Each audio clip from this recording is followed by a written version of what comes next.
राहुल पवार जी। बढ़िया रिवाज। महाराज जी, आपके चरणों में कोटि कोटि प्रणाम। महाराज जी, श्री जी ने मुझे भारतीय वायुसेना में देश की रक्षा करने की सेवा दी है। अभी सेवानिवृत्ति में कुछ वर्ष बाकी हैं, उसके बाद वृंदावन वास मिले, श्री जी से यही प्रार्थना है। महाराज जी, आपकी आज्ञा का पालन और नाम जप अभी कर रहा हूँ। आपकी आज्ञा अनुसार जब श्री जी चाहेंगी तो धामवास और शरणागति मिल जाएगी। महाराज जी, आपके सत्संग सुनने के बाद कोई प्रश्न शेष तो नहीं रह जाता, लेकिन परिवारजनों की लिए कृपया मार्गदर्शन करें। अगर किसी कामना की पूर्ति के लिए परिवारिक जन किसी अनुष्ठान पूजा पद्धति के लिए कहें और मुझे श्री जी से उनके प्रेम को छोड़कर कुछ और मांगना घाटे का सौदा लगता है, इस स्थिति में मैं क्या करूं? हाँ, बात आपकी प्रशंसनीय है, ठीक ही है, पर अगर हमारी बात आपको समझ में आ जाए, मांगने की जरूरत ही नहीं है। कोई अल्पज्ञ है क्या प्रभु? तो सब जानते हैं, वो वही देंगे जितने से हम माया रहित हो जाएं। अगर हम मांगे हमें संतान हो जाए, हमारे ये हो जाए, हमारे वो हो जाए, और उनकी इच्छा है कि ये सिर्फ आखिरी जन्म इसका हो, और वो नहीं देना चाहते, आपको नहीं फंसाना चाहते, ठीक है, अगर वो दे दिए, उसका राग खत्म कर दिया, वो भजन मार्ग में आगे बढ़ रहा है, पूरा जीवन उनको समर्पित कर दो। देखो, आज सत्संग सुना है क्या? भगवान ने अपनी श्रीमुख से बात कही, जननी जनक बंधु सुत दारा, तन धन धाम सुहृद परिवारा, सबकी ममता ताग बटोरी, मम पद मनहि बांध बर डोरी।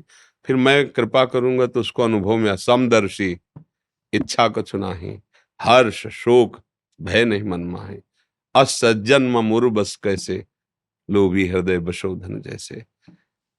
अब अध्यात्म और संसार भौतिकता में तो बहुत अंतर है ना। भौतिक बुद्धि तो यही चाहेगी ना कि अगर कोई भगवान है तो मेरे अनुकूल चले, मैं जो चाहूं संपत्ति दें, जो चाहूं वो काम बन जाए, जैसे चाहूं वैसे मैं विचरण करूं, मेरे ऊपर कोई शासन नहीं। अगर भगवान है तो ऐसी कोई कृपा करे। ये भौतिक बुद्धि पागलों जैसी है। हम कह रहे हैं बहुत कुछ यहाँ, जो कुछ भी सब मिल जाए तुम्हें, स्वस्थ शरीर हो, सुंदर स्त्री हो, और मनचाहा पुत्र हो, खूब धन हो, बड़ा सम्मान हो, जहां जाओ तुम्हें सब प्रणाम नमस्कार करे। मरोगे तो इसमें जाएगा क्या साथ? इतने में मरना तो है ही ना, मृत्युलोक है, एक निश्चित समय है, जाना तो है ही ना। अब इसमें खास बात क्या है जो तुम्हारे साथ जाए? भौतिक इसी को चाहता है, अध्यात्म इसी में रहते हुए, इसी में वर्तते हुए हो, इससे अनासक्त रहता है, बस आंतरिक विषय होता है। एक विषयी पुरुष और एक अध्यात्म मार्ग का प्रतीक उसी विषय में रह रहा है, वहीं व्यवहार कर रहा है, पर वो अंदर से अनासक्त होकर भोगों को भोग रहा है। वो आसक्त होकर आसक्त भोगों को भोगने वाला दुर्गति को प्राप्त होता है। धर्म पूर्वक अनासक्त हुआ, संसार में विचरण करता हुआ वो भगवत प्राप्ति करता है। आंतरिक भेद है। अब ये भौतिक भाव में जो मगन है, चाहे वो कोई संबंधी हो, उसको तो अध्यात्म अच्छा ही नहीं लगेगा ना। और जो अध्यात्म में है तो उसके अंतर की स्थिति होती है कि कहीं भी मन जाता है तो प्रश्न खड़ा हो जाता है, अगर ये मिल भी गया तो कितने दिन रहेगा? अगर ये भोग भी लिया तो क्या हमारी भोग चाह मिट जाएगी? चलो, मन तुम कहते हो ये भोग खा लो, ये देख लो, ये भोग लो, अगर ये सब भोग रहे हैं, अगर चाह मिट जाती तो इनकी सबकी मिट जाती ना। विवेक इतना प्रवीण होता है कि उसे सब जगह से उदास कर देता है। असत वस्तुओं, असत भोग, असत संबंध, नारायण हरि लगन में पाचों अनुस्वाद, विषय भोग निद्रा हंसी, जगत प्रीति बहुबात। अब संसारिक पुरुष का यही जीवन होता है, विषय भोग निद्रा हंसी जगत प्रीत बहुबात, यही जीवन होता है। और उपासक को यही अरुचिकर हो जाता है तो वो अध्यात्म की ऊंचाई पे चढ़ता है। तो अध्यात्म और संबंध संसारिक, ये बिल्कुल ऐसे 36 में 36, एक कमू इधर एक कमू इधर है, कभी मिलान नहीं, पीठ में पीठ ही रहेगी, मिलान नहीं हो सकता, क्योंकि वो भौतिक चाहता है और वो आध्यात्मिक चाहता है। तो चाह में अंतर होने के कारण दिशा बदल गई। एक का असत संसार है और एक का सच्चिदानंद स्वरूप भगवान है।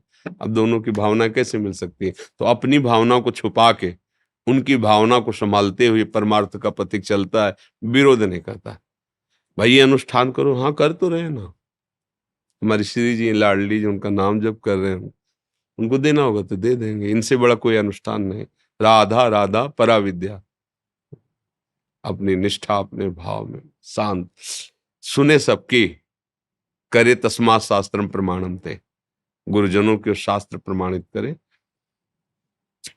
कोई भी हो, अगर हमें सलाह देता है संसारिक आसक्ति की, तो हमारा प्रियजन नहीं है। जाके प्रिय न राम भय देही, अंदर की बात, तजिए ताहि कोटि बैरिशम, जद्यप परम शनेहि, तजयो पिता प्रहलाद विभीषण बंधु, भरत महतारी, गुरुबलि तजयो कंत ब्रज बनितन, भेमुद मंगलकारी। गोस्वामी जी कह रहे ये सब महामंगल को प्राप्त हुए। नाते नेह राम के मनियत सुहृद सुसेव्य जहां लो, अंजन कहाँ आंख जे फूटे, बहुतक कहाँ कहाँ लो। वो अंजन ही किस बात का जो आंख फोड़ दे, वो प्यारा ही क्या जो परम प्रीतम प्रभु से विमुख कर दे। नाते नेह राम के मनियत सुहृद सुसेव्य जहां लो, ये चतुराई तो अंदर रखनी पड़ेगी, नहीं तो ये संसार है। बहुत कठिन बातें सुन लेना और कर लेना बहुत सरल है। यही सत्य दिखाई देता है, रिश्ते नाते भोग सामग्री यश ये सब सत्य नजर आता है, तो कैसे फिर इसे छोड़ा जाए। और भगवान कहीं नजर नहीं आते। ये माया का खेल है कि जो है उसको ढक दिया, जो नहीं है वो भास रहा है। भक्ति का यही खेल है, जो नहीं है उसे उड़ा दिया, जो है वही दिखाई देने लगा। जड़ चेतन जग जीव जत सकल राम, वो देख रहा, अरे ये तो सब प्रभु है, सर्वम खलमिदम ब्रह्म, ये तो ब्रह्म है। ये भक्ति का चमत्कार हुआ। माया है, ढक करके बाहरी रूप ऐसे प्रकाशित किए, लगता है प्रभु कैसे हो सकता है। तो अपनी भावना को गुप्त रखे, अपने गुरुजनों की वाणी और शास्त्र के अनुसार चले, अपने कर्तव्य का ध्यान दे। माता के लिए आपका क्या कर्तव्य है, पिता के लिए आपका क्या कर्तव्य है, परिवार के लिए आपका क्या कर्तव्य है, उस कर्तव्य को पूजा की भावना से कीजिए। उनका क्या कर्तव्य है आपके लिए, ये अगर चिंतन करोगे तो गुस्सा आ जाएगा, फिर आप अपने धर्म से गिर जाएंगे। हमारा क्या कर्तव्य है, हमें उनकी सेवा करनी है, उनको दुलार करना है। जिसके प्रति जैसा कर्तव्य है वैसा निर्वाह, लेकिन सब कर मांगे एक फल, एक फल। मुझे प्रभु के चरणों में प्रेम हो, प्रियाजू के चरणों में प्रेम हो, खत्म खेल।